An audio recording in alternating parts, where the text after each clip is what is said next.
মান আমিলা সালিহাম মিন যাকারিন আও উনসা ওয়া হুয়া মুমিনুন ফালানুহইয়ান্নাহু হায়াতান তাইয়্যিবাতান ওয়া লানাজজিয়ান্নাহুম আজরাহুম বিআহসানি মা কানু ইয়ামালুন।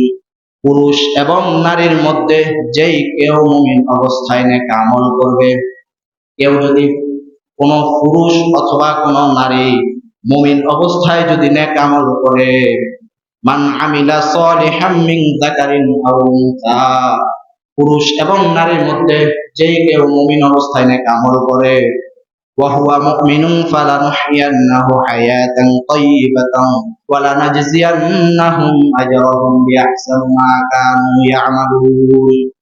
আমি অবশ্যই তাকে শান্তিময় জীবন দান করব। পুরুষ এবং নারীর মধ্যে যে কেউ মুমিন অবস্থায় নেক আমল করবে, আমি অবশ্যই তাকে শান্তিময় জীবন দান করব, এবং তারা যা আমল করত তার তুলনায় আমি অবশ্যই তাদেরকে উত্তম পুরস্কার দিব। এবং উত্তম পুরস্কার বলতে কি? উত্তম পুরস্কার বলতে কি? জান্নাত দিবে। কি দিবে?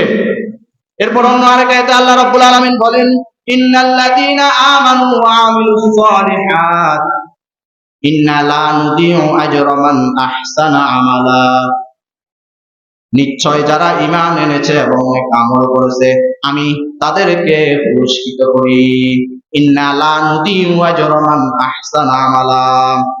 যে নেক কাজ করে আমি সমফল কখনো নষ্ট করি না।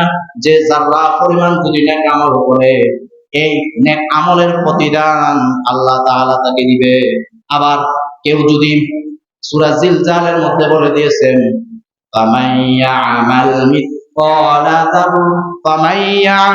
মিসকালা যাররাতিন খায়রান ইয়ারা ওয়া মান ইয়ামাল মিসকালা যাররাতিন শাররান ইয়ারা। রব্বুল আলামিন বলেন, তুমি যদি যারা পরিমাণ যদি নেক আমল করো, এর প্রতিদানও আল্লাহ তোমাকে দিবেন। আবার কেউ যদি যারা পরিমাণ যদি বদ আমল করে, খারাপ আমল করে, এর প্রতিদানও আল্লাহ তাআলা তোমাদেরকে আমাদেরকে দিবেন।